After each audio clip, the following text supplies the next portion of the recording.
Tuesday, November 14th, the regular meeting of the Los Angeles Board of Police Commissioners. Madam Secretary, please call the roll. Good morning. Let the record reflect Commissioner Soberoff, Johnson, Figueroa Villa are present, and we have a quorum. Okay, on item 1, do we have any comments on the consent calendar items? We have none, sir. I'll move items 1A, B, C, D, E. All in favor? Aye. Okay, let's go to item number 2A. Okay, and please let the record reflect Commissioner McLean Hill is now present.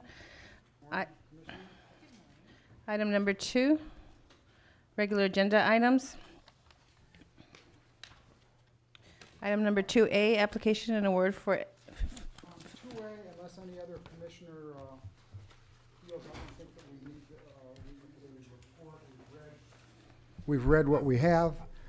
Are there any questions that any of the commissioners may have for staff? Not for me. Any questions? your mic is off, sir. I'm sorry. It's back on. Yeah. Okay. Any questions you guys have of us? Then we'll take a motion to approve item number 2A. Motion to approve item 2A. Second. All in favor? Aye. Aye. Item 2B is the department's report relative to the budget. There is one change. I'll bring it up now before, and that is an additional request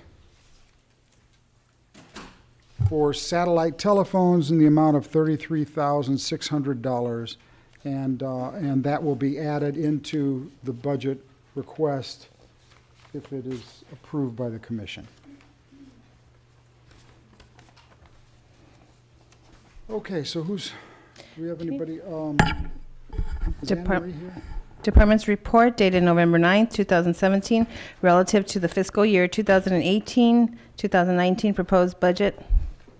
Oh, I'm sorry, did you have any any speaker cards on 2A? Wait. No, sir. Okay, so we're on 2B. Hey, welcome, everyone. Good morning. Saw you last Friday, or seeing you again.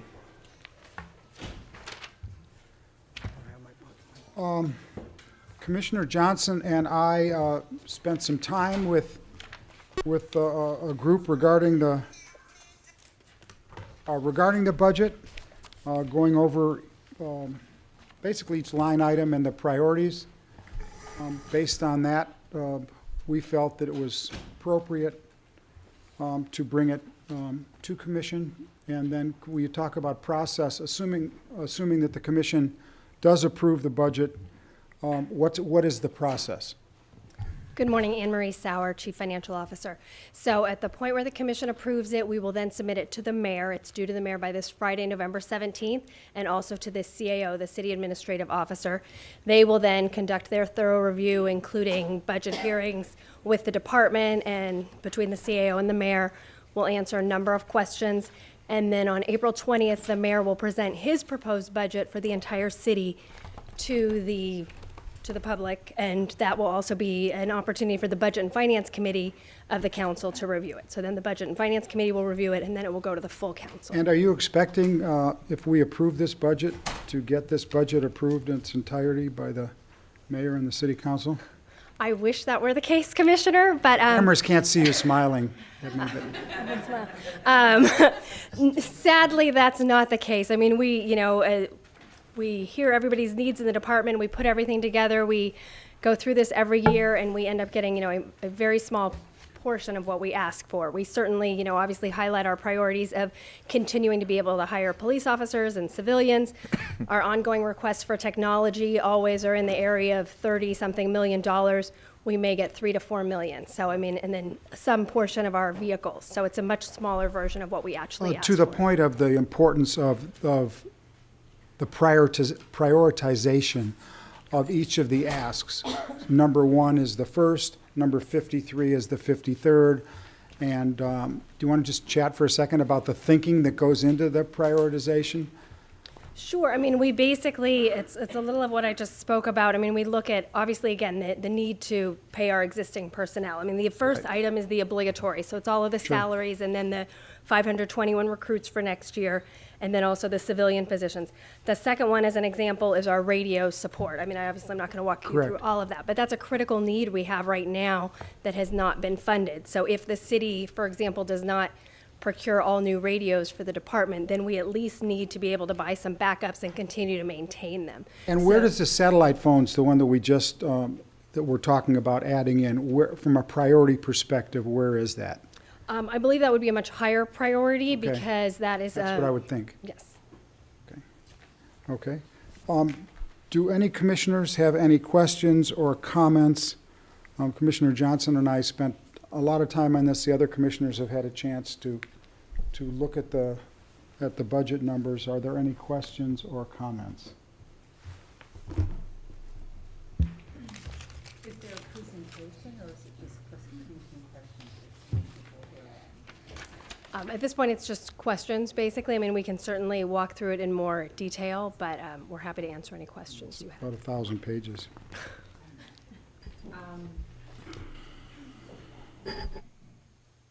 I guess I have a question about the technology. Is your mic on, Commissioner? There you go. I do have a question about the request regarding technology. I'm interested in and was very, both interested and saddened to know that last year we were not able to secure the level of technology budget funding that we requested. You indicate that we've made similar requests each year. Can you please just share with us a little bit around the implications of the department's inability to improve its technology consistent with the requests that we've been putting forward over the last several years? Sure, I'm actually going to put our new CIO in the hot Perfect, seat on the thank spot you. here. There we So go. Brian will gladly talk about the impact. Good morning, Commissioners. Brian Ganley, Chief Information Officer. I think, having been here about a month now, was not privy to last year's budget cycle, but certainly from what I've observed so far, I think some of the implications are things like older PCs. Instead of newer desktop computers for the officers, we're operating on computers that are sometimes several years old. You see things like the radio request there and a major purchase like that. One of our initiatives, the Connected Officer Initiative and data modernization, part of that is one of our highest priorities here on the department-wide budget request, the records management system. So we are asking for some funding there. That's going to get us off of the mainframe and enable us to put a lot of information at the officer's fingertips in the field and mobility. So all of the different requests based on what comes back are going to determine our work plan for the upcoming year. And we're going to move forward as best we can with whatever resources there are. Do we have any sense of, because technology in the private sector is introduced often as a way of both streamlining but also increasing productivity, there's a direct human capital cost that can be observed when you're operating with technology that's less than optimal. Do we have any sense of what the human capital costs are associated with the current status of the department's technology? No direct metrics that I am aware of course. But at the same time, I think even with the resources that we do have, we're moving forward with many of these programs to save the officers time, to be more efficient, both behind the scenes administratively and in the field. Again, I know you're new, so let me say. So what I will say is that I will be very interested in following up with this discussion as we move forward and as you've had some time to get, settled into your new position. And I see Chief Villegas moving toward the mic, so please. Now, what I was going to explain is we don't have a direct number to answer your question specifically, but we do know, for example, body-worn video. It's new technology, something that we do need. DICV, digital in-car video, is also technology that we need and that we use, and it's effective for us. But there is a cost in terms of human resources to actually review the video. Personnel investigations are taking longer. Use of force investigations are taking longer. Just yesterday, I was reviewing video prior to, in preparation for a use of force review board, and I think I spent about 2.5, 3 hours on 3 videos, just in terms of the time it takes to have it buffered and viewed and seen. So there is a cost to it associated. Also, with respect to our RMS system, we have systems within the organization that are siloed, that are not integrated, that don't talk to one another, and that takes time to access all of that information. The RMS process and what Mr. Ganley was talking about was the Officer Connected program, where all the information will be accessible. That'll also free up time in terms of the officer so that they can get back out into the field. So they're all direct costs in terms of time, so that the officers have more availability to be out in the field, doing community policing and or directed patrol enforcement activities. No, thank you. I do know that the department continues to use paper for a lot of processes where, again, other kinds of organizations, those processes are already automated online, and it both improves efficiency, it also improves just the accuracy or the ability to track what we're doing. So I appreciate the degree to which budgets reflect actual priorities, and also the degree to which your strategic plan is dependent upon there being appropriate resources to support the areas where we're seeking to make progress. I'm very, very interested in the department's current technological readiness. It's not terribly sexy. It's certainly not the thing that you see, but it is the underpinning, sort of the infrastructure, if you will, of efficient and successful organization. So I will be interested as we move forward in better understanding its fiscal implications, in addition to productivity and other implications. This is cooked and moving forward, but we'll be interested in diving into that a little more as we move into the year and prepare for next year. Thank you.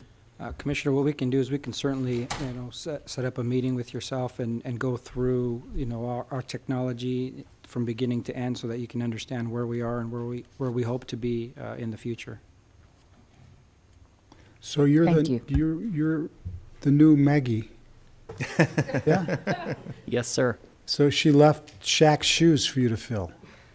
Would you agree with that? Yes, she You want did. to tell us a little bit about your background and the technology and how this department relates to the to vendors and people who are making equipment for law enforcement around the country is really important. It's a two-way street, really. Will you tell us a little bit about your background? Certainly, sir. I've been a public servant my entire career, starting in college, where I was a police cadet at the Burbank Police Department. After that, went into a variety of different agencies at the state and local level. Most recently spent the last 5 years at the City of Glendale as their Chief Information Officer for the city at large, supporting the police department, fire department, and all the various other city departments.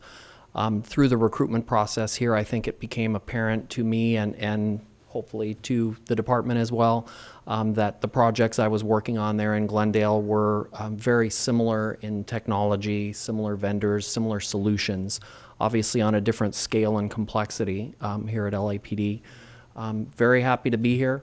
On a personal note, my father was a sergeant with the department from roughly 1960 to the mid-'80s. So I was raised as part of the family, and it's very meaningful to me to come and serve the department. Great. Okay. It's an important role, and you have some good people that work in the department with you, and we look forward to hearing from you. Any other questions on the?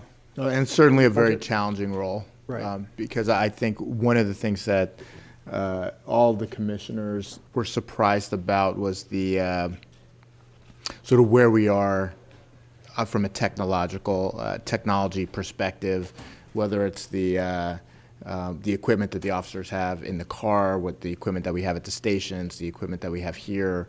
And obviously when you have an organization that's this big, anytime you want to change anything, it's incredibly expensive. and this is my third budget that I've seen, and the increases to the budget around technology are the same. They're the same ones that were there 2 years ago and last year. And my guess is they'll be there next year and the year after as well. So I know we have to get by with what we have, and we continue to put greater demands on the department, whether it's fully outfitting the cars with digital in-car video or body cameras. And if we do ultimately make changes to our video release policy, that's going to require an additional investment in technology, which isn't in this budget, and that will obviously have to. The chief will have to work his magic and pull some resources from other places. So I think it is something that from a commission standpoint we certainly understand the challenges and the limited resources, but I would imagine from your perspective it's a great opportunity, and what an important difference technology can make in a department like this. As Yes, we sir. look forward, and things like on the body cameras where there's new technology to where they may go on automatically with a code 3, things like that make it so much more efficient and easier for the officers and for the public, et cetera, et cetera. So hope you do a lot of reading. Keep up with it. Thank you. I do. So on the budget, I will move the approve the Do we have any department. we might have So we have Do we have comment any- cards? Okay. Okay, we have 4 comment cards. Okay. We have Tiffany Guerra, Audrey George, Adam Smith, and Pastor Q, Jan Marie. Yeah, as I'm concerned. Glad you're listening to comment first before you vote. My mistake. Welcome. So the LAPD is asking for even more money in 2018 for programs that don't benefit the community. One thing being requested is money for public surveys, $600,000. But when the public responds to those surveys, we see how responses get twisted to justify what the LAPD wants to do. For example, the November 2016 bias policing survey, when the public responded with how they feel about the police, and then in the report, it was decided that people only perceived that police were biased. And those results were used to justify putting more officers into neighborhoods to increase people's exposure to police. Then with the drone vote, we saw how the process of gathering public opinion was just going through the motions and checking a box. So $600,000 for more surveys is pretty useless. A more concerning item on the budget, however, is the expansion of predictive policing and laser. When predictive policing relies on assumptions that are flawed and also relies on information being gathered and parsed constantly from communities and surveilling them in ways that inflict harm to them. One assumption of predictive policing is that the data cannot be biased. However, the data is based on stops, arrests, calls for service, and we know that all of those are racially biased. People who observe a crime have to decide whether or not to report it. People who are making an arrest, the officers, they have to decide whether or not they're making that arrest. We know that racism plays a role in each of those steps. In the LA Times, an analysis of who gets arrested for pot, for example, they found that 40% of those folks arrested were black, although black and white folks use pot at about the same rate. So the reports and trends that predictive policing and laser are built on, that's all racist data. Then the this investment, in predictive policing, which has been going on since 2011, is a further investment in tactics that profile and intentionally harm Black and brown communities. These are the types of programs that harm youth in groups that Liberty Hill directly supports. So if you're voting on these programs and expanding these programs and funding these programs, Thanks for your opinions. Next speaker, please. The next speaker is Audrey George, please.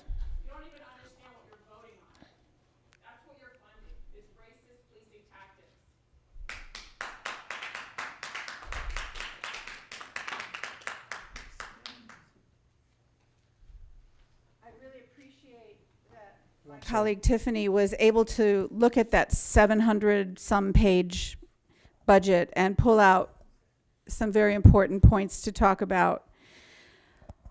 We're going the wrong direction. We're going the wrong direction if you care about the communities, if you care about the children, if you care about the lives of black and brown people. We should not be increasing our budget. That is money that should be going to our schools and to public mental health and physical health issues and human services. That is money the city needs. I don't see anywhere in that budget, and I don't believe there is any place in that budget where you're leaving room for LAPD to pay for the millions and millions of dollars that you're going to be spending as the police continue to shoot and kill people for no reason, abusing their authority. And of course, the reason that's not in the budget is because you, the LAPD, don't have to worry about that because it comes out of taxpayers.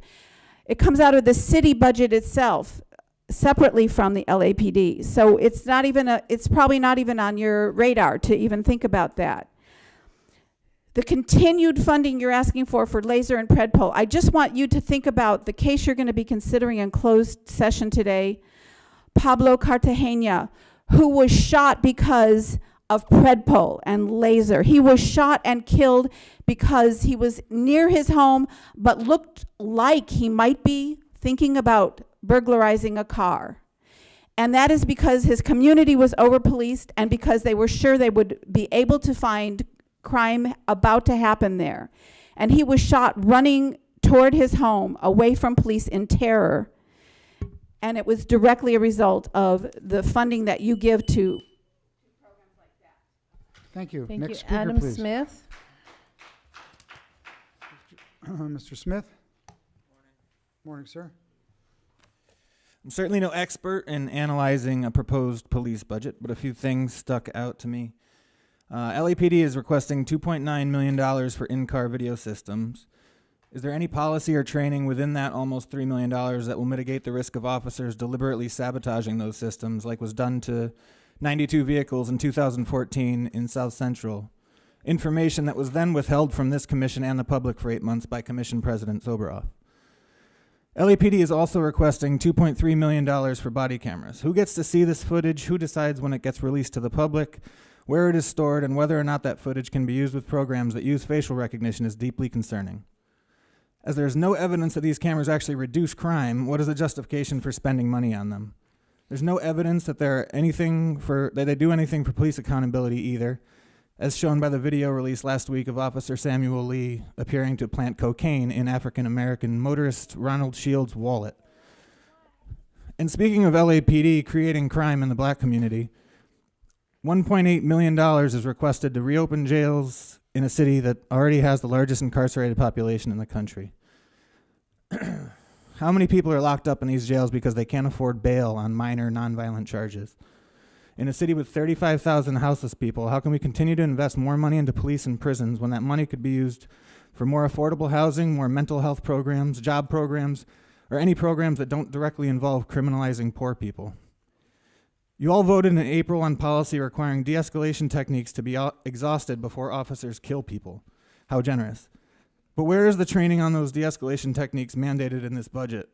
With the knowledge that this department is the deadliest police force in America, shouldn't this commission be demanding officers are receiving continual training in de-escalation? Fire Chief Beck. And the final speaker on this item, Pastor Q. Jean Marie. Morning, sir. Morning. As we think about policing in our communities, we are reimagining public safety. The community is. Driving here, I was listening on NPR to this case yesterday where the family of a ex-veteran, or veteran was, well, I say ex-veteran because he's not with us anymore, was tased to death by LAPD. And the excuse is, the officer said, we did not have enough training. We didn't know that the tasing him was a risk to his life. Said you can only tase him, I believe it was 3 times. I'm no expert. But for us, when we think about the budget, we think about those things. Put yourself in the seat of the community, in the place of the community. We don't see from the same vantage point that you see. When we see things like that, And when we hear about a police officer planting drugs into the wallet of a black man, there are a lot of trauma that follows that. I know you don't understand, and I know it seems oftentimes that we're speaking through an echo chamber, but understand, I believe God hears us. Because he said to his people who are being oppressed, I have heard the cries of my people. I have seen the oppression of their oppressors. And I have come down to deal with it. And one day, I believe, we will have some justice in this place. But we have to push it from the community. As it relates to budget, again, $100 million last year in the budget to homelessness. 85% of it went to LAPD. Thank you, sir. We have no other comment cards on this item, sir. Okay, because of the amendment, let me make the motion. I'd like to move to approve the department report transmitted to the mayor as amended regarding the satellite phones, and would like the priority of the satellite phones to be worked out with the chief without having to come back to us. Do we have a second? Second. All in favor? Aye. Aye.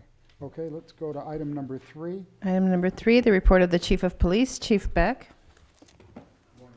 Excuse me. Morning, Good Chief. morning, Commissioners. Thank you, everyone. Thank you. Last week, the city engaged in a exercise that involved all city departments and the activation of the Emergency Operations Center in response to a mock earthquake and the city's reaction to that earthquake. Went very well. Fire department, police department were in unified command. Mayor was there. We exercised the mayor's emergency response committee. Used a significant amount of resource in the emergency operations center, and there were some lessons learned. One of them was the cell phone issue. The sat phone issue. And that's why we added the sat phones to the budget. So, and the reason I bring it up is it's just an example of the things that the City of Los Angeles does to prepare for what we see as the inevitable, which is a major earthquake in the city. On the crime front, we're at 9.5% reduction in homicides this year to date. That's 24 less homicides than last year. It's also a 5.6 reduction from 2015. So those are positive numbers. We also show a double-digit decrease in rapes. Unfortunately, we show an increase in robberies and an increase in ag assaults, particularly the more minor ag assaults. And right now we're at a 4.4% violent crime increase because of robberies and ag assaults. Victim shot, which of course is something that the department is very concerned about and is part of our gun initiative. We're at a 10% reduction in victim shot. That's 101 less people shot in the city of Los Angeles than last year, and that's a 9% reduction over 2015. So both those are positive things. Property crime, in the 4 categories of property crime that are measured by UCR, we're up about 1%.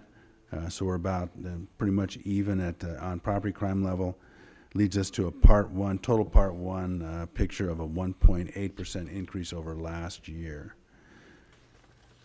Gang crime, we show a reduction in gang crime of 8.5%. Gang homicides in particular are down 5.7%. All compared to last year. And as far as guns recovered, we've recovered 5,510 guns as of Halloween this year. That's about a 9% increase over last year and about a 19% increase over the 5-year average, and that, of course, does not include gun buyback weapons. Traffic collisions, we've had 48,000 reportable traffic collisions so far this year as compared to 47,000 last year. That's about a 1.7% increase. DUI, driving under the influence related collisions are down Hit and runs are down incrementally, about 1.4%. Motor vehicle versus pedestrians in total are down about 1%, but the most serious of those, the fatals, are up significantly, about 25%. Bicycle collisions are down about 5%, and their fatality-related bicycle collisions are down 12.5%. To give you an idea of what all this means, we've had 204 people killed in traffic accidents in the city of Los Angeles this year, and 110 of them were pedestrians. Sir? Sir, do you want to stand up for a second? Well, I'll talk to both of you. This is your last warning. So if you're going to speak again, other people come here to listen. You get a chance to talk in public comment. If you choose to keep talking here, I'm going to ask you to leave the meeting. Got a choice. Go ahead. Personnel statistics, we have 9,988 sworn personnel on payroll, 2,869 civilians, about 450 reserve officers, 285 specialists, and 2,172 young people in our cadet programs, and that concludes my report. Okay, thank you, Chief. Questions, commissioners? Do we have public comment on this? I actually do have a question. We have Oh, I'm two sorry. public comments. We have Commissioner McLean Hill. Yeah, just, and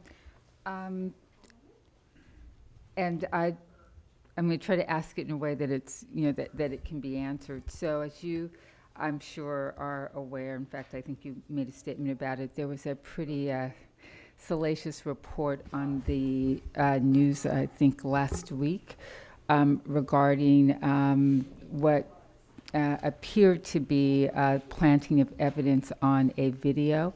I'm not really seeking to draw. Hold on any for a second. Mr. conclusion Herman, sir? regarding. If you can't stop disrupting the meeting, I'm going to ask you to leave the meeting. That was your final warning, sir.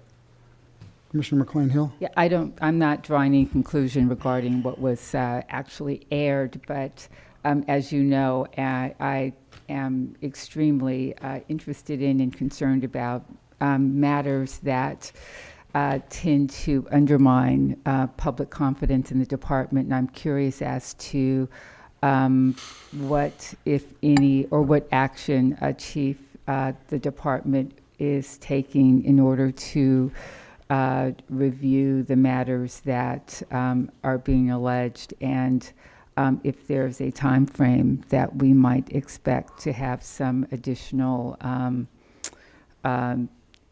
information or intelligence around that.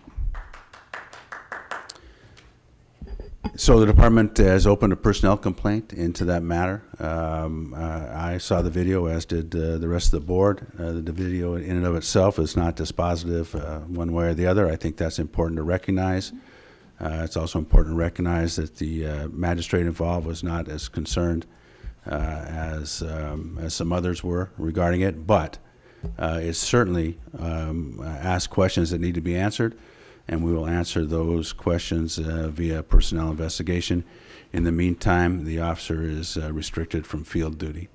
This is a personnel investigation. Because of that, and because it's in the early stages, it'd be inappropriate for me to comment on it, except to say that I take these allegations very seriously.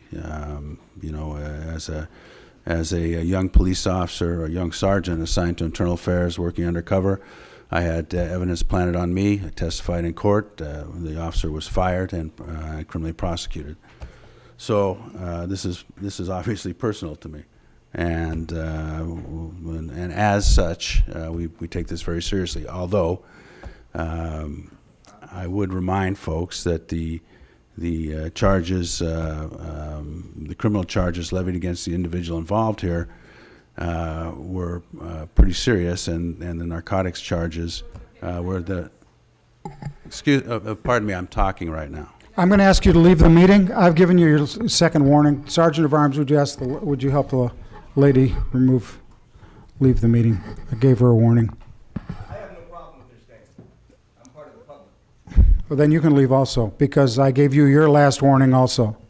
So the two people that I had given a previous warning to, now I'd given the last warning, so we'll ask them to leave, and then the chief can continue. Thank you very much. to 1. Sir? As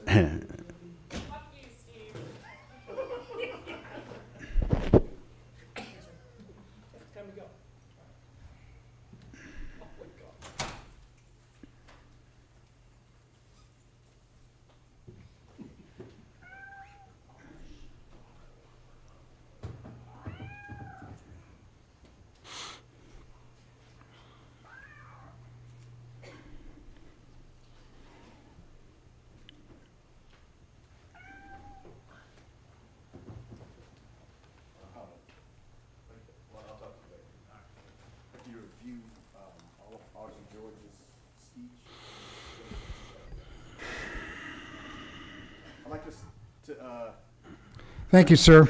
You've been asked to leave the meeting. You can go ahead.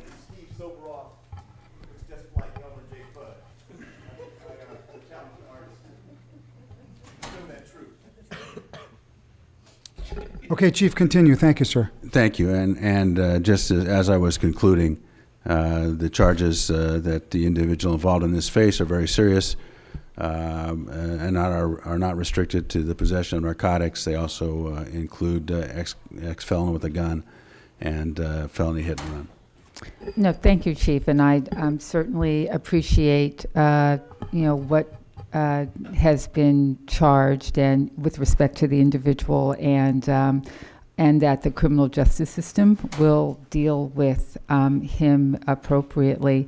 And to your point, I do concur that the video as aired on television is not dispositive, but want to underscore and share your deep concern about anything that would undermine people's faith in the system or the behavior of LAPD officers. And so we'll be anxious to understand both how this is addressed and the ultimate findings.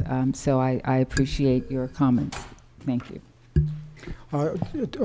Chief, before you go on, I do want to say that the commission formally requested last Friday that our Inspector General monitor this situation as well, number one. And I would like to ask your thoughts and comments about what is the situation if people, you have officers who are learning how to use these cameras, are late in turning them on or early in turning them off. We have a three-tiered, I think, penalty system. Do you want to, is it appropriate for you to get into that at all? Well, I can talk a little bit about that. The officers involved all have training and are all very aware of the buffer system and what that entails.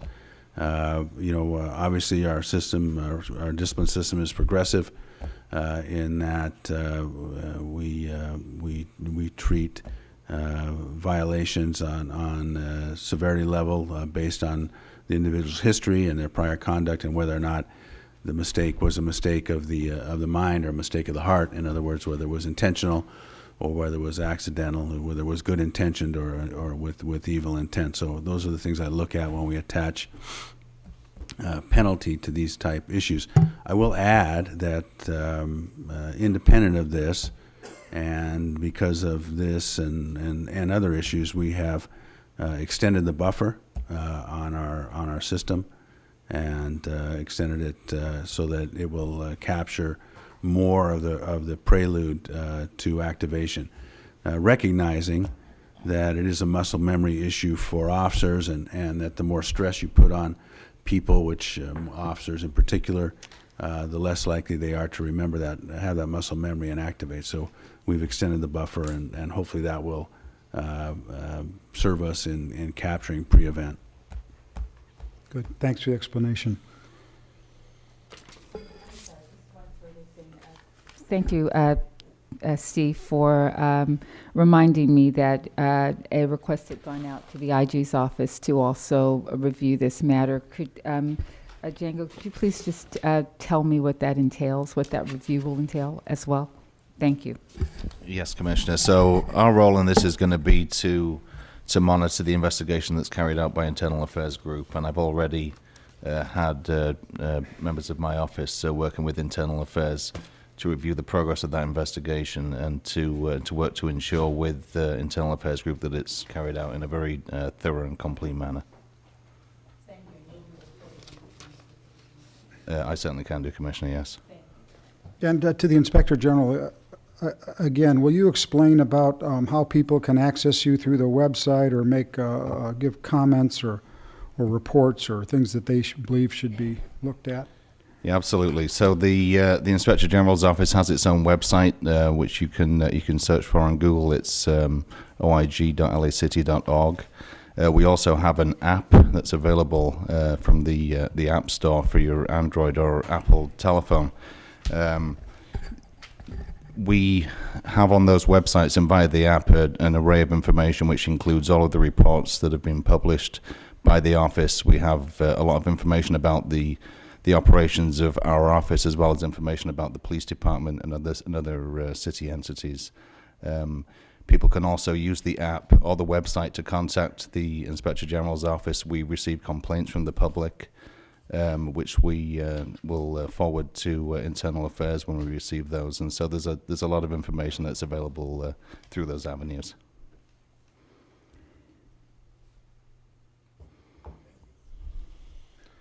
Okay. Do we have comments, public comments on the chief's report? Yes, Chief, sir, we have Chief, four. were you finished? Did you cover the personnel strength? I'm sorry. I think I was finished. Okay. We have 4 comment cards. We have the Red Chief Hunt, Puppet, Mr. Herman, and Hamid Khan.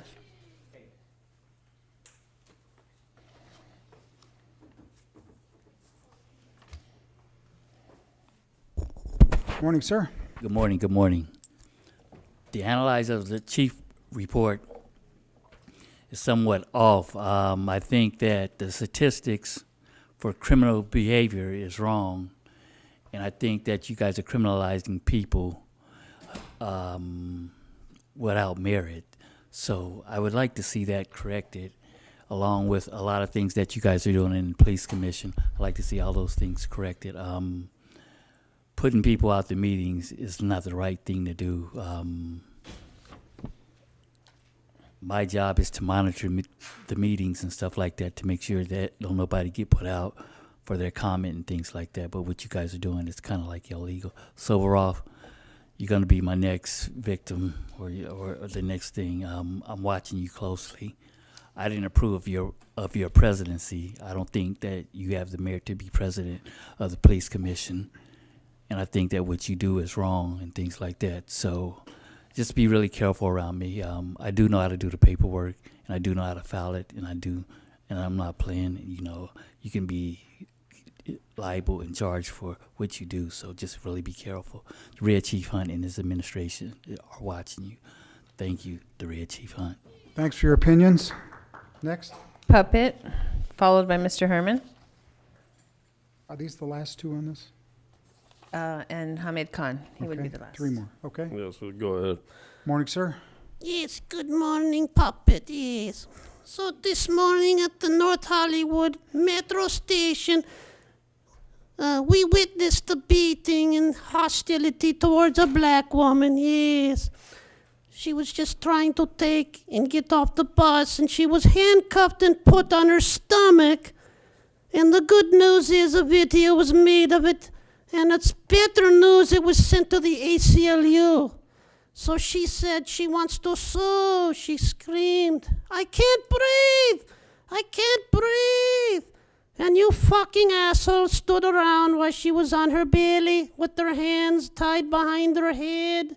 Handcuffs. What do we call that, people? OIG? Well, you actually come from one of the Queen's countries, so from where you come from, that's legal, yes, because you serve the Queen, you fucking puppet, yes. It's called a hog tie. Yes, except you do it with handcuffs. It's a handcuff hog tie. You call it an arrest, we call it a hog tie. She's on the ground. Let's see here, my friend is trying to get the video right now to show you the next multi-million-dollar lawsuit, yes. Oh, yeah, there. Nice lady on the fucking ground. She had to flip herself over. She was choking. She flipped herself over like one of those salmon that you catch on the back of your fucking big boat down there in Marina del Rey, you know, and you catch the salmon and it goes flip. It flips over when it's out of the fucking water. Flip, flip, I'm a salmon, I'm a salmon. No, I'm a human being accosted by LAPD and Metro. And that's because you fuckers don't understand what a hog tie is. She's currently in the hospital. This happened around 8:45 this morning. Fuck the LAPD to quote it. Next speaker, please. Mr. Herman, followed by Hamid Khan.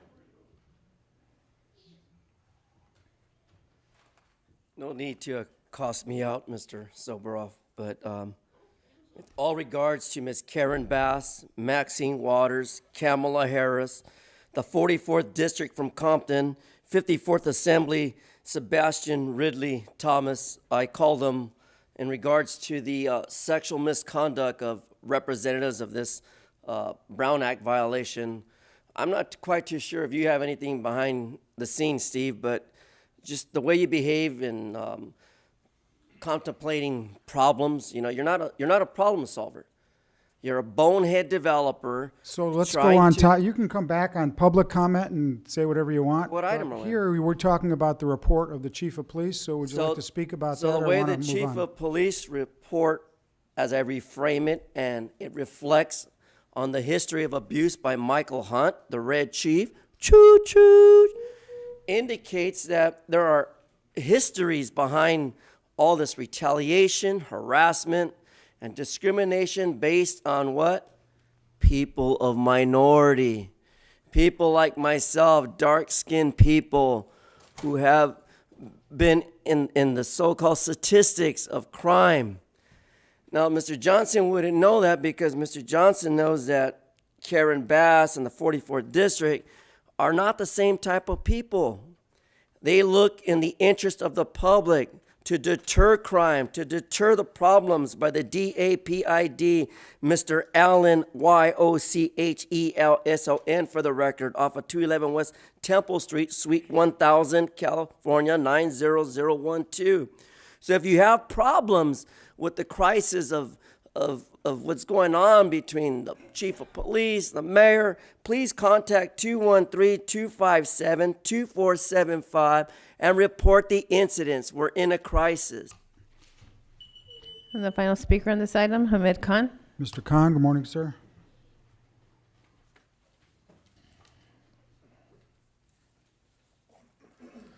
So just previously, as Beck was finishing his comment, this is what we observed about what showed up on Friday in the news about planting cocaine on this black motorist. Commissioner McLean Hill starts by saying, and I quote, not drawing any conclusions, right? So I'm raising this thing, but I saw this thing on TV, and this is right there, but I'm not drawing any conclusions. Then Beck goes on to start manipulating the whole conversation and shifted the conversation about serious charges on this individuals. Then the conversation went into how the criminal justice system will deal with that criminal charges. So the point I'm trying to get to is that this is how a system manipulates. This is how a system shifts and deflects the conversation. We're blaming the victim. Every time we hear about police murders, every time we hear about police killings, it's always about blaming the victim. Youth Justice Coalition has done a lot of work around this thing, that what they do is that they create this whole storyline about blaming the victim, how bad the person was, what their family is like, how this person was a gang member, how this person had previous history, and this is how what happens, the whole history of manipulation, of conspiracies, of planting false evidence, this has been going on. And just as a caution to all of us as well, not to get too carried away about this body camera piece, because this is exactly what we see. That yes, you may have one case or two cases or even three cases of things being picked up on the body cameras, but let's not fool ourselves, because the long-term impact of these body cameras is extremely, extremely detrimental given artificial intelligence, given facial recognition, given how it's a tool for surveillance. So I just wanted to, I was sitting there listening to this whole drama unfold. Okay, let's go to public comment period now. These are the shock absorber systems. Thank you. Okay, we're now on item number 4, public comment. We have 11 public comment cards. We do have a card for Jack's car that came in late for consent agenda items, if he would like to speak on public general comment. Then we have Davon William, Audrey George, and Tanisha Denard. Morning. Morning. Hello, my name is Davon Williams. I'm a youth organizer with the Youth Justice Coalition. The LAPD has been out of compliance with the state law AB 2298, which is the gang database bill, the right for people to know if they are on the gang database, shared gang database, and the right to challenge and be removed from that database. Although Sergeant Cooper has claimed to be out on leave, someone still needs to respond to our requests because it is affecting people's lives and court cases. We are urging the department to respond to our request or we will be forced to sue for noncompliance. We have took all the required steps in collecting info for this gang database. We dropped off the inquiries about the law to this bill, but we did not get a stamp to prove the date and time because you said you do not give stamps for that. So we have no type of proof of when we dropped this off to support ourselves. YJC released an audit in 2016 and won its authorization through the Joint Legislative Committee, and the audit proved that what the community is saying is true, how inaccurate the gang database is, and the negative impacts that is having on people's lives. And I think by definition, the LAPD is a damn gang too. Department has showed no transparency, a gang that's killing our fucking community members. Next Audrey speaker. George, please. Welcome.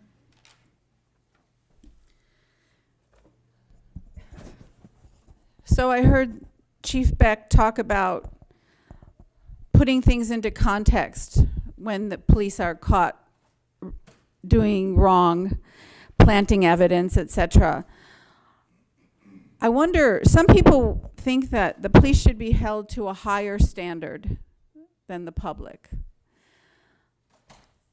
I'd like to see the police held to just any standard. Why is it so important whether they had good intentions or not? You don't care about the intentions of the public when they are shot dead while still suspects in a crime. Why does it matter if the cops are found planting evidence in a situation that was really serious involving arms, you know, a criminal with arms or not armed? Such things are not applied to the public in terms of the context. Why is it always that the cops are allowed to do anything if they have any fear for their lives or say they had fear, when all of these, so many of the people shot dead by these cops are fleeing in fear for their lives, shot in the back? I wanted also just to talk briefly about your total dismissal about these surveys and public outreach that you're wasting your money on, because when the public overwhelmingly comes out against drones, you totally dismissed it. You didn't give it any credence, and you voted the way you knew you were going to vote from the very start. And I want to tell you, PC, that you will be held accountable. When people are harmed and killed and traumatized by those drones, we are coming to you. Because Thank you. Tanisha Denard, followed by the Red Chief Hunt and Puppet. Good morning. My name is Tanisha Denard from the Youth Justice Coalition. I handed over some documents that hopefully you guys take the time to look at. And it's just some documents on how some of our people are getting put on these gang databases that are like harming our communities. There's also a fact sheet on 2298 that talks about how people are going to get notified and hopefully released from these gang databases. And I see that you guys were approving a lot of money on your budget today, so I hope that you guys really look at investing in giving community dollars to help some of these young people so that they're not targeted and put on these gang databases, but giving them opportunities and programs to go to instead of ways to be targeted and stuff like that. So I really invite you guys to really think about that and take that in when you guys are just approving budgets, but none of it is going to community members. Like, everything is going to suppression and not to helping us. So thank you. The Red Chief Hunt, followed by Puppet.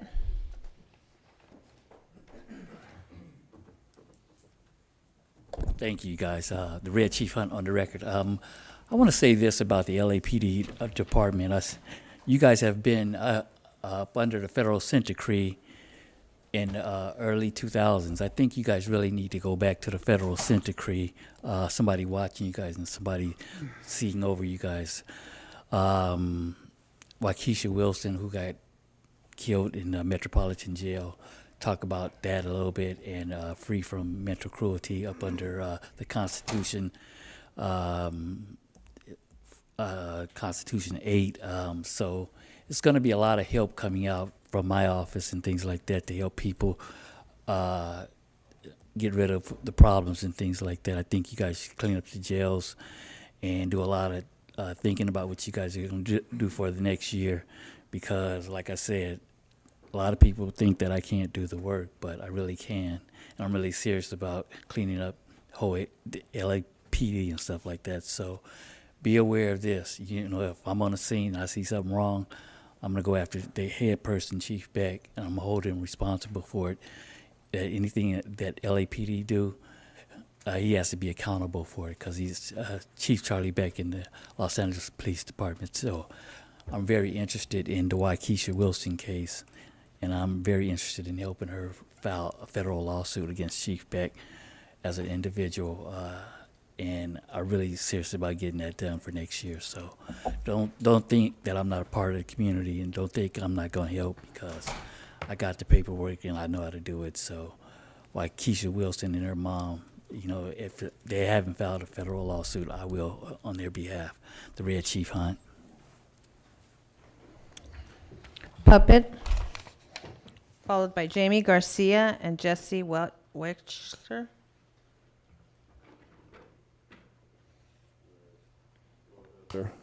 So today's new problem, case number 17-08064, yes, AG.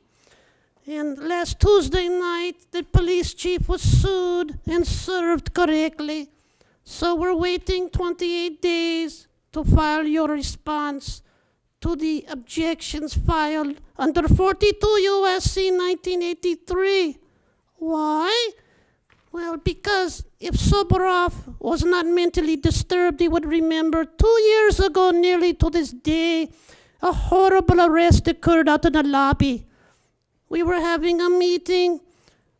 The Johnson, known as the Dick, went ahead and recessed this meeting himself without the vote of the members of the quorum, violating state law, complying with Rule 6D. Yes. Mr. T-Fang wrote a law under your police commission rules that violates state law that allows the chair to suspend and recess the meeting sua sponte without a vote of the members of the fucking commission. That violates state law. So therefore, that recess was ultra vires and void. Then we were out in the lobby, waiting to get back in. Under your rules, people are allowed to wait in the lobby until the recess is over. Why did you arrest Mr. Hunt?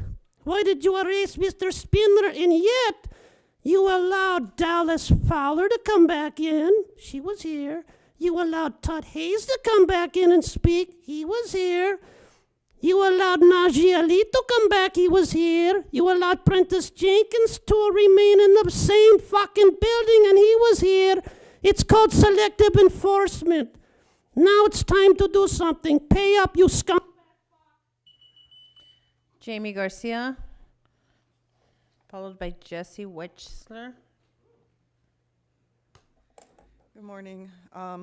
So I wanted to focus in on laser and pred pull again, and I know that's been spoken about a little bit, especially because it's in the budget and you guys have approved more money going into it. So when we think about these programs that we're using in regards to the Smart Policing Initiative with a move towards person-based and community-based proactive policing, I can't help but ask how many community members know about these programs and how they operate. And again, referring to laser and pred pull.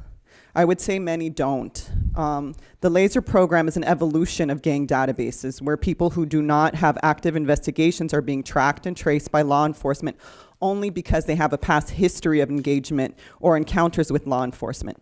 They are basically stalked. They are already pre-existing on a list. They can't contest this placement on their list, and they can't be removed.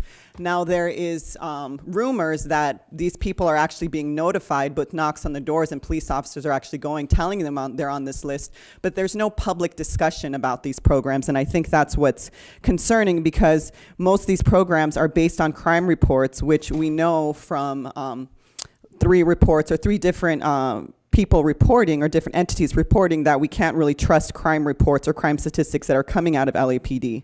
So we know that most of the data that's going into these programs is flawed. Yet, like I said, we don't know anything because there's never been an audit. So these programs are now being expanded, like laser, like pred pull.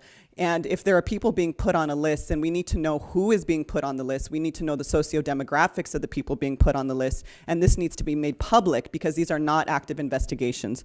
So what I'm saying is that if you're going to put more money into a program, then you need to start talking about these programs, and people need to know about these programs, because if there's no investigation, then this shouldn't be a secret to the community. You should be able to come forward and say, I have you on a list, and I have you on a list, and I'm using surveillance.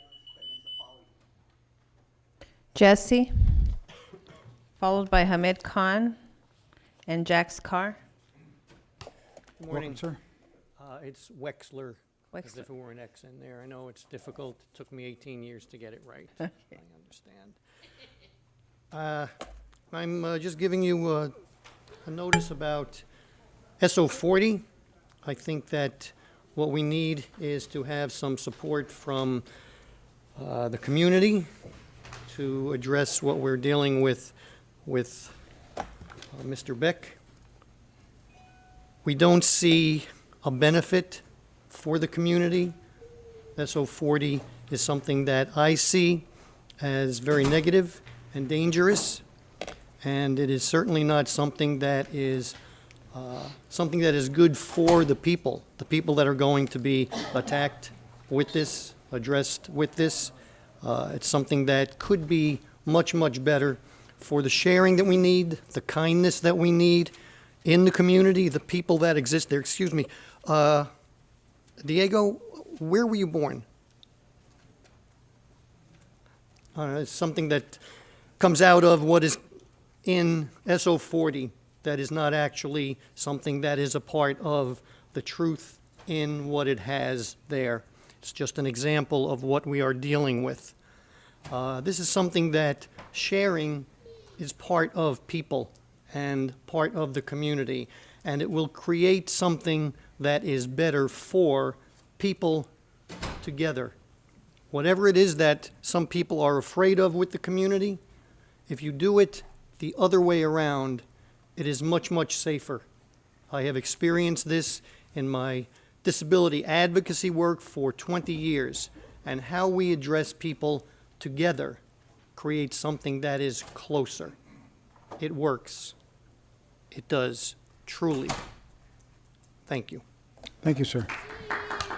Hamid Khan, followed by Jax Carr and Mr. Herman and Pastor Q.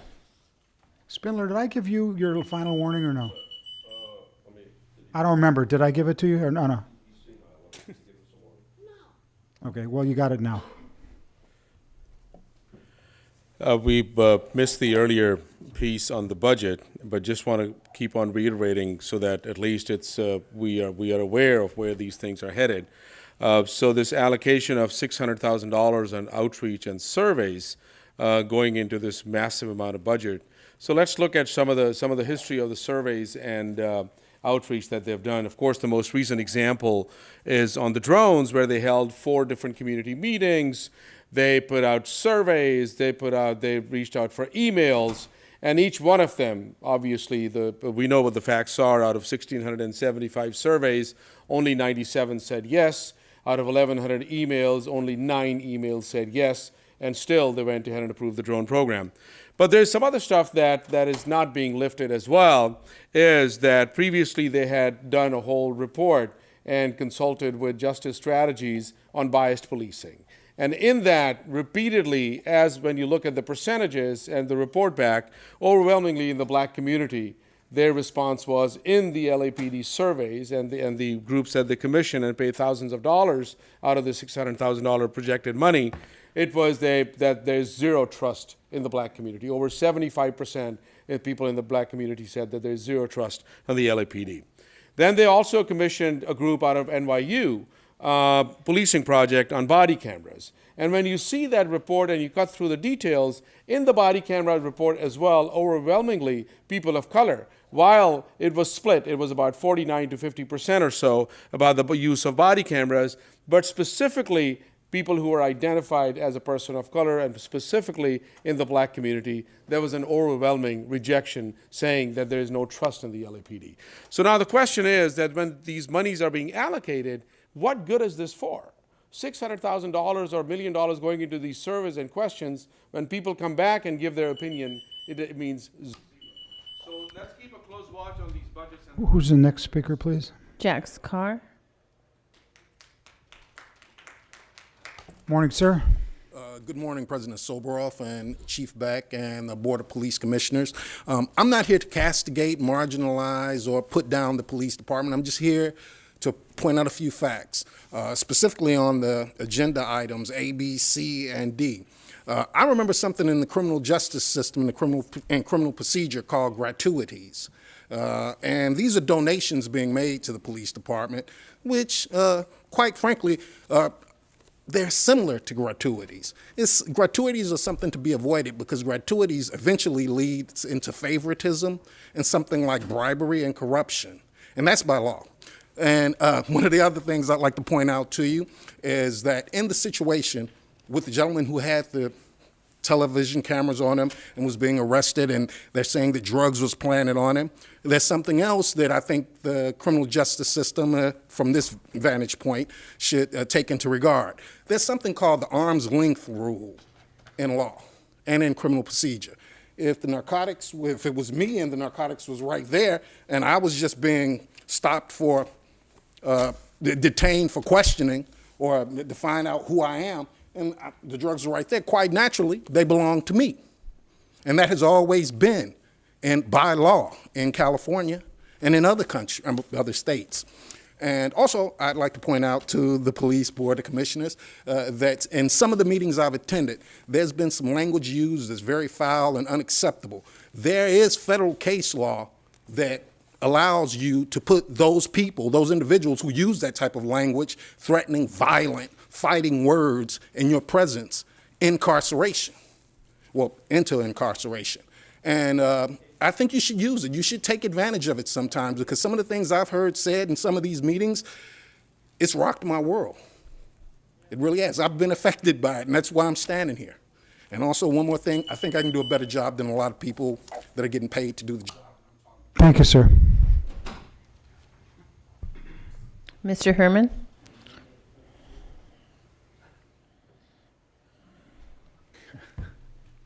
So yes, when it comes to Miss Wilson, Waukesha, the incident, ICD, let's talk about the violation of a right to be free from cruel and unusual punishment in pursuit to 42 U.S.C. 1983.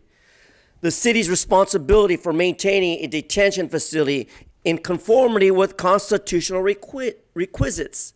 Chief Charlie Bix is also the custodian of such detention facilities, and it's answerable for the safekeeping of its inmates in his custody, right?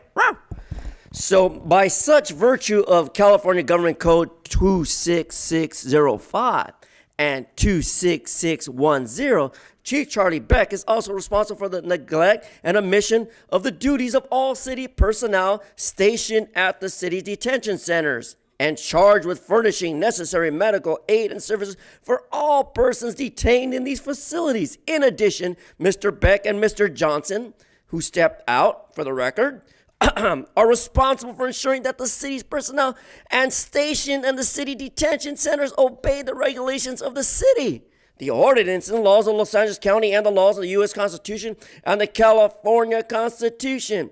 Chief Beck and Mr. Johnson are, at the time or during Mr. Hunt's November 10, 2015 and January 2016 arrests, are responsible for the such establishment of policies, procedures, and guidelines for the arrest, detention, and safekeeping of a pretrial detainees housed in the detention facilities referred to herein.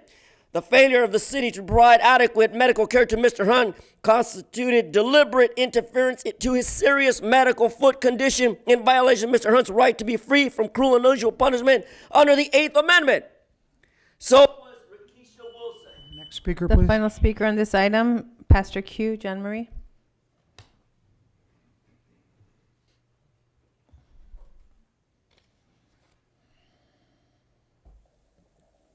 I'm going to speak from a historical perspective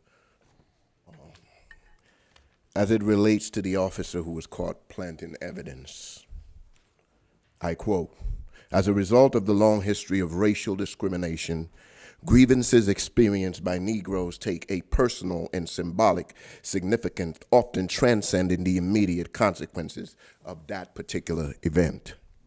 No democratic society," I quote again, "can long endure the existence within its major urban center of a substantial number of citizens who feel deeply aggrieved as a group, yet lack the confidence in the government to rectify perceived injustice and in the ability to bring about the needed change. We are tired. We are tired of being the top of every bad list. The top of profiling, the top of every bad list in our society. We're tired. We tired. We're tired of it. And so you can see, oftentimes, we don't realize the trauma that follows Black and brown community, especially brown community. This was written by the Kerner Commission in 1968. Lyndon Johnson. 2 weeks after this report was released, Dr. King was murdered. 2 weeks. 700,000 copies of this report was purchased. This is a long history. Anything you do is going to affect us. Anything you do is going to affect us. And why? It's not our fault. We did not create these conditions. We did not create these conditions. We're not the enemy. We didn't create these conditions. Thank you, sir. There are no other comment cards on this item. We're now on item number 5, closed session items. We have 4 comment cards on 5A1 and 2 cards on every other item. For 5A1, we have Audrey George, Red Chief Hunt, Puppet, and Herman. That goes through B, C, and D also. Yes. Okay. This is on 5A1. This is on just 5A. Okay. Because I have something to say about all of them. You are going to go into closed session, then you're going to come out with the type of information for us that is always, you know, we've always said it's really unhelpful to hear, you know, just approved. You know, you don't tell us really what it is that you're approving when you come out, exactly what the department said that you are approving or finding in policy, what was even being questioned exactly. And in particular, I wanted to just mention B, C, and D sound very important to the public. This is information, and when you come out, you're not going to be telling us what what were you talking about? These sound like very important things that we should know more about. And I just know that, and you always refer us to the complaint numbers to look them up online. Well, there's nothing online about these complaints about the chief of police. So that's how we're interpreting it from this agenda. So I just want to tell you that we need more information than that. This sounds very important. And then when you're talking about Pablo Cartagena's murder, I want to just bring up, I'll never understand how you can find officers out of policy when they stop somebody, when they chase them, but then find them in policy when they murder them. It defies logic, and I question that in every case that it happens. The Red Chief Hunt, please. Puppet and Mr. Herman.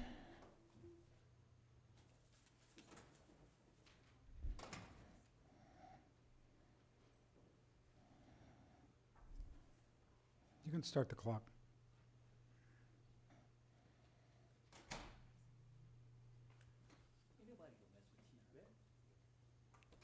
Yes. Secrets. Thank you, thank you. So now we're here where we should be with no police chief. Oh, the pretty lady takes over. Okay. So now P. Cartagena. Who's P. Cartagena? Who gives a fuck? The media left. Yes, nobody gives a fuck about P. Cartagena. Cartagena. Who gives a fuck about him? Raise your hand. Yes, my little hand is so small. Like Johnson's dick, yes. But I say, P. Cartagena, by 2 police officer threes. Yes, or tres. Espanol. 2 threes. And a death. The involved party. An OIS. Oh, I'm sorry. Officer involved shooting. Yes, that's right. So that's not actually an ICD, it's an OIS. But it's not an ICD or a reclassified OIS, and it's not an ABC or a reclassified DEF or an EIO or an OOI. No, it's just a plain old fucking OIS, another day, another shooting. In the occurrences of November the 28th, 2016, it's just another day of boom, boom. Fuck you. Yes, that's what it is. So when you're out there, my fellow officers, and yes, I'm an award-winning puppet, you see my badge. Just remember, boom, boom, drop, drop, and remain silent. And then one day you can be a police. Mr. Herman.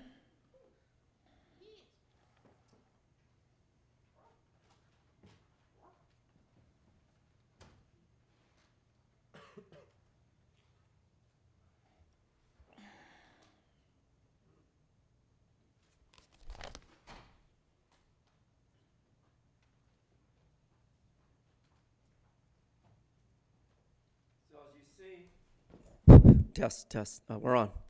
Yeah, we're back on. As you see under OIS number 078/16, involving 2 police officers ranked 3 in the officer-involved shooting, for those of you who don't know, for the record, stands for OIS. See, earlier I spoke about the in-custody death, but in this particular category, I'm talking about the involved party of P-C-A-R-T-A-G-E-N-A, Miss Cartagena, and it involves a date that occurred on November 28th of last year, 2016. So you see, in my inquiry to the DA's office for investigation on this patron's behalf is because lately Ms. Jackie Lacey has been too slow to respond on these involved shootings.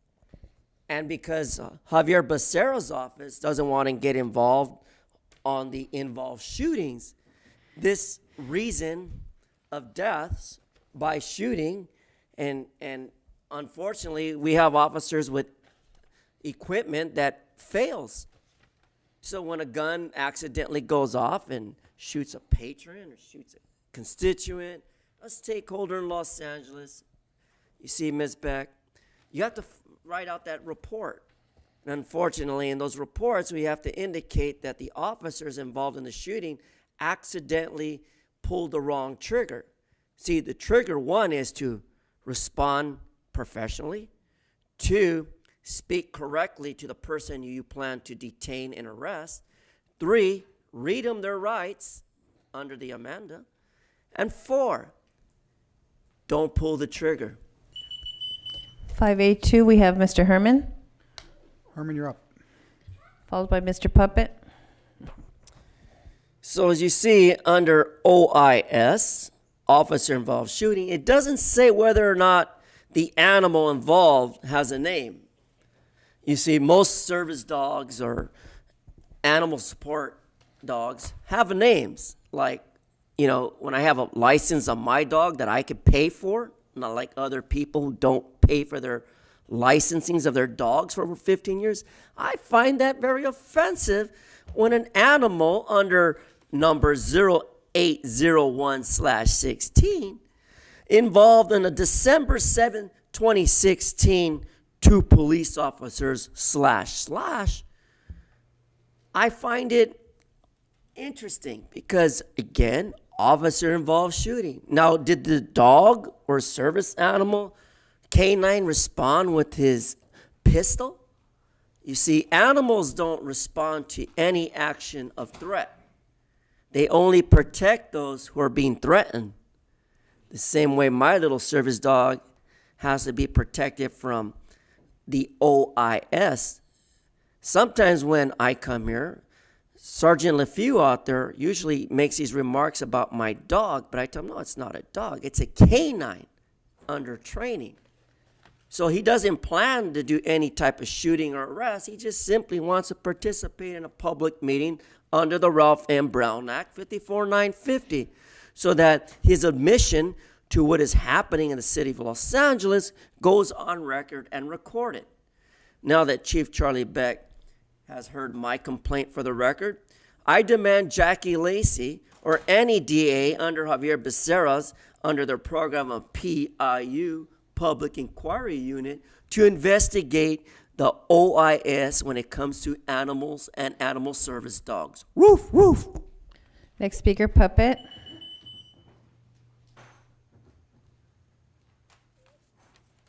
So we want to know, what type of animal is it? Was it a goat? Was it a pig? Was it a big pig? Was it a little puppy? Or was it one of those big dogs like you go out there in those canine units? And we know what happened. We know what happened. 2 police officers were having a barbecue in their backyard in Simi Valley. Because, you know, none of these cops live in L.A. City. They don't want to pay all the taxes, you know, and have to ride Metro like I did this morning and watch a black lady get assaulted. So this poor little doggy's sitting there, and they just said, fetch, go get the gun, boy. Go get the gun. And they throw the gun, and the dog takes, and boom, he gets shot. That's what happens, you know. You keep shooting your own canines. These are not police dogs. These are just innocent little puppies. And 2 police officer 2s can't handle a big 110-pound canine, lethally trained assault dog. No. This dog was really, really dangerous, and he was trained for FBI use. And what you did, you put him in the field. You didn't feed him at night. And you heard him every morning. And you didn't feed him in the backyard. You didn't take him for a walk out there in the dog park. That's why the police headquarters has a dog park, to take the canines out, walk them, let them do their business. Some people call it using the facilities. Some people call it taking a shit. And, you know, that's what I'm saying. This is all shit. So, again, these 2 cops were not within ADA policy. Item number 583, Puppet. Followed by Mr. Herman. Did you brief this? Yes, I did. 42 U.S.C. 1983 was violated. In custody death. Reclassified from what? It was reclassified from a mere slip and fall in the shower on not dope, soap. Like the type of thing that Red Hunt sells. He does not sell dope. He sells only fucking soap, and he got tripped on soap. Hit his head, and he died in custody in your little jail. The little pretty jail over there called Metro that's understaffed, inadequate, and has inadequate cameras. You know, like in Waukesha Wilson, they don't fucking show the cameras. 22 minutes missing, yes? So that's what happens. You visit Metro and you never leave. It's a hotel. I call it the Cockroach Hotel. It's where you visit and the people don't come out alive. Too many people have died in custody deaths. Like this morning at the Metro station with the hog tie. You call it a cuffing. I call it a fucking attempted murder. And that's why C. Alexander is no longer here. And it took all these cops to kill him. 1, 2, 4, 5 cops to kill one person with handcuffs on. How the fuck are we training the cops? It should take no more than 2 to kill a suspect with handcuffs on. You need to retrain all these cops to make sure a maximum of 2 can kill a suspect with his handcuffs behind his fucking back.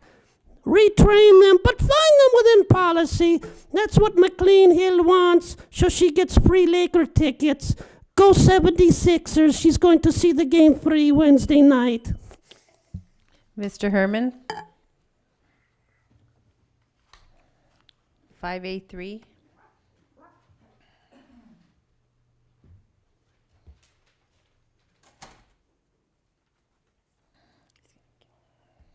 So the content of Mr. C. Alexander in reference to number 088/16, this in custody death. Well, let me give you the example of myself. I was involved in a Metro arrest. And you know what they did to me while I was handcuffed? While I was suffering my disability, they slammed me up against the wall, put me to the floor, and gave me one nice kick. Get the fuck up. Now, I can see why cameras should be used at all times and running at all times when you had Miss Wilson, Waukesha's 22 minutes of absent time gone to prove an in-custody death.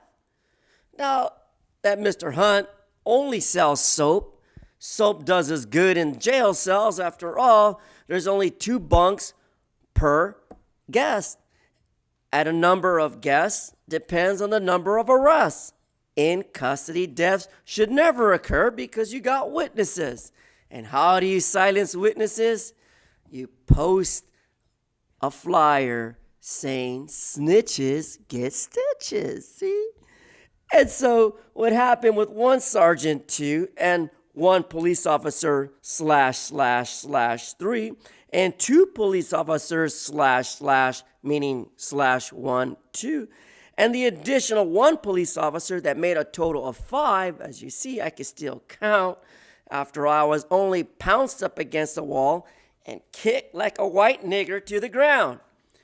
So you see, ICD, reclass, we need Jackie Lacey, district attorney, Javier Becerra to investigate the in-custody deaths of all patrons. No stakeholder should go through such abuse, and the ADA and the DOJ Civil Rights Division should hear more about in-custody deaths when you beat a white nigger like Herman. Item 5B, Mr. Herman.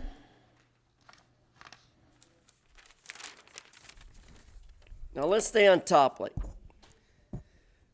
Public employees fucking discipline, fucking dismissal, and fucking release from fucking public employees' performance evaluations. Well, I'll talk about evaluations first of all. How do we evaluate discussion and possible board action?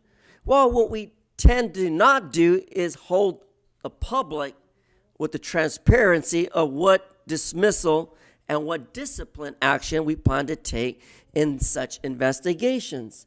That's why when I walked down there to that big building where you got that, what is it called? Public inquiry units of LAPD. And I said, yeah, I want you to investigate a complaint file number 1103226. Although that's not my file number, I'm reading apparently from the agenda. There is no report for any person like myself to know whether or not was this a cadet program? Was this a incident where a patron like Michael Hunt was only arrested 83 times? Or was this an incident where the violations of a Brown Act of one and only Wayne Spindler, the critic from Encino, was accosted and arrested and detained at the Metropolitan by Mr. Matthew Johnson? We don't know. It's very important to know complaint file numbers for record, and in pursuit to Government Code Section 54957. That's the Brown Act. Did you hear that? 54957. Except I'm speaking on behalf of all content of the Brown Act, 54950 to 54960, and especially 54954C. Wayne, What number are we on now? we're on 5B, sir. 5B? So again, well said by Mr. Herman. So the puppet show continues. You're going back to a 2011 case number. 6 years old. Why are we going back 6 years? Well, this has got to be over misclassifying crimes. You must be reopening the 6-year-old investigation on that. You need a new police chief. This guy has got to go because he's a liability. Mr. T-Fang has to go. He's a liability. You got rid of the puppet OIG, but you got this guy here from England, doesn't know American law. He needs to go, but he's just there to be a puppet. So 6-year-old investigations, statute of limitations is 4 years on any complaint. This is statute of limitations passed. So the only reason you could be opening a 2011 case number is because you found new information or fraud on the part of the chief concealing information, a material investigation. So we don't have a district attorney is the problem in LA County. We have a puppet for a district attorney because she raises campaign funds with Herb Wesson and he controls all this. See, the problem is that you guys are not aware yet of what's happening. What's happening is you're causing yourselves a lot of pressure. What you need to do is go back there. You need to start destroying all the evidence now because the FBI is coming. So you need to go back there and destroy all the evidence. That's what you need to do. You know it. I know it. Your city attorney knows it. So you might as well do it. I mean, 2011, that shouldn't even be available. You know, Steve is slipping. You know, so you got to get back on, make sure you destroy all the evidence so everybody can go back and play golf. Item number 5C, puppet, followed by Mr. Herman. Your turn. Okay. Fucking 5AC. Fuck.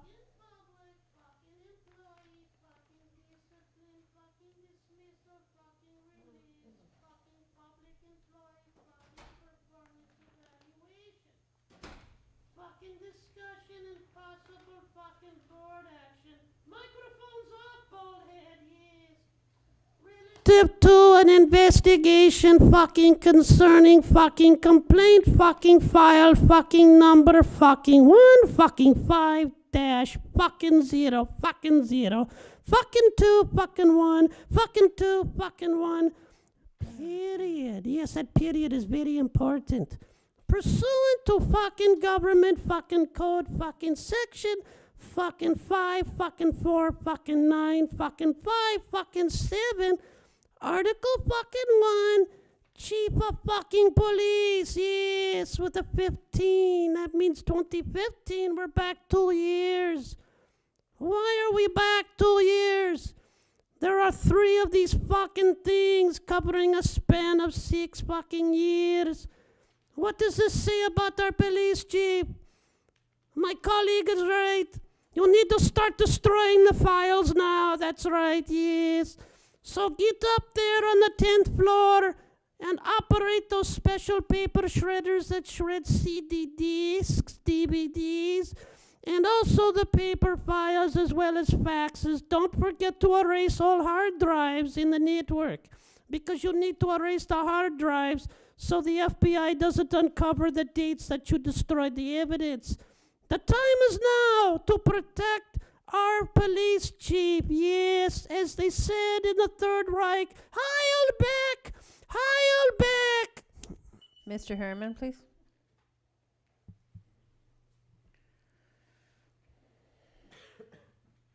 What number are we on now? We're on 5C.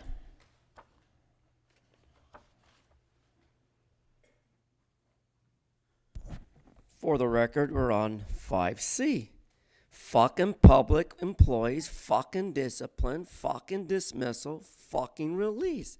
Fucking public employees' performance evaluations for fucking discussion and fucking possible board action relative to an investigation concerning fucking complaint file number 15002121.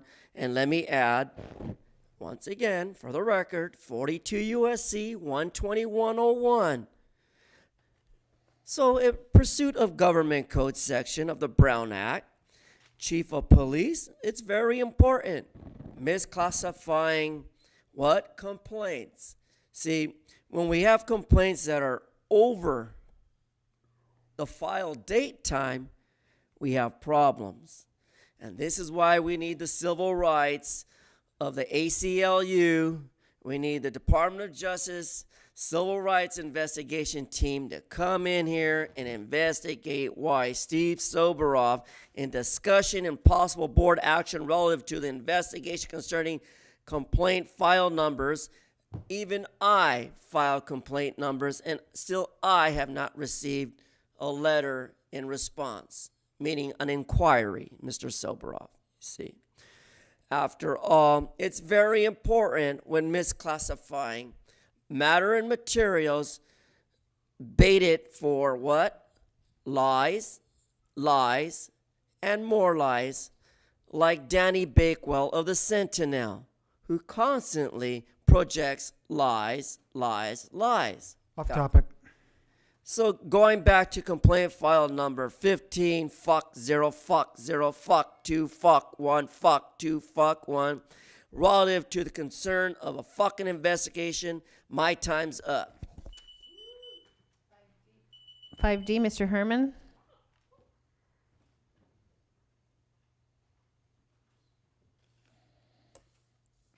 So let me try to be nice. See, earlier there was a gentleman speaking about the use of vulgarity, and intensifiers is the right term, you see. And when we talk about public employees, good men and women in blue who do not need to hear any of this, you know, they're part of the discipline and dismissal and release. They are part of the public employee performance based on the criteria and criticism of the critics from Los Angeles, Michael Hunt, the Red Chief, Wayne Spindler, the critic from Encino, and yours truly, Mr. Herman the Monster. After all, we're only in discussion for possible board action of discipline. Not that every officer deserves to be disciplined. After all, being a policeman is a very stressful job. And when there's no proper training, adequate training, and a time to take mental health, a day off to secure your mental capacity so that you don't bother anyone, possibly for an infraction of the law, then they can too be a part of the public employee performance evaluation. So, to all the good men and women in blue, officers of rank and file, I want to say thank you for all you do, all the hard work you put up, and the stressful employee discipline, dismissals, and release. I know that they're biased. I know for a fact that there is racism involved here. If you're not cocksucking somebody for a favor, guess what? You're not the whistleblower, guess what? You're out of a motherfucking job. Waiting for Encino. It's the last speaker, last. Yes, This is sir. what you get. It's what you get when you fuck with people, what you shouldn't fuck with, like me. That's what happens. So, again, you got your fucked up police chief, and he's not helping you. You know, a winning team isn't built on losers. A winning team is built with winners. Your police chief isn't winning, losing. Losing the city millions of dollars in these settlements. He's losing money and time, erasing tapes, and he won't give Waukesha Wilson's attorney the 22 minutes. And then, you know, everybody like McLean Hill goes home, and then one day it's gonna happen. You're gonna get a punitive damage claim against you because you let a police chief like this run rampant.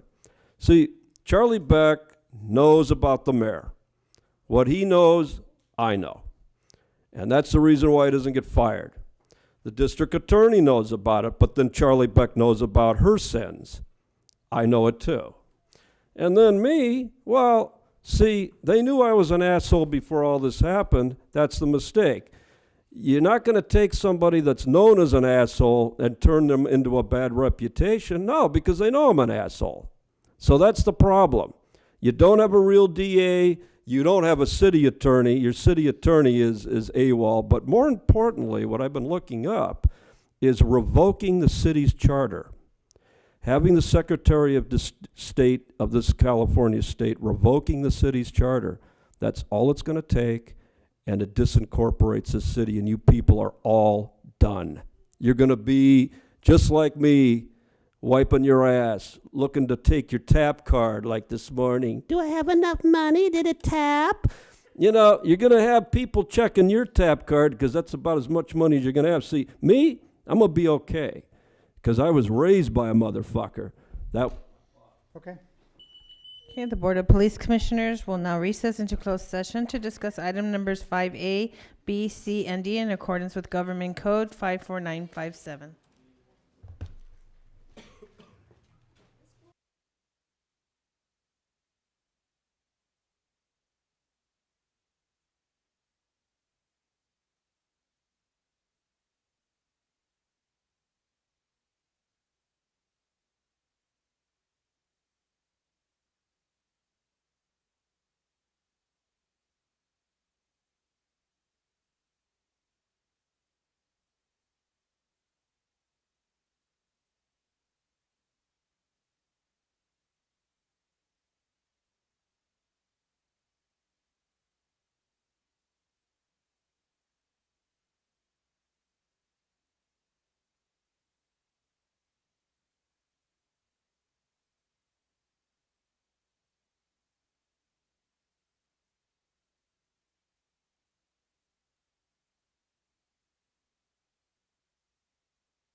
The Board of Police Commissioners has concluded its work in closed session. We are back in open session.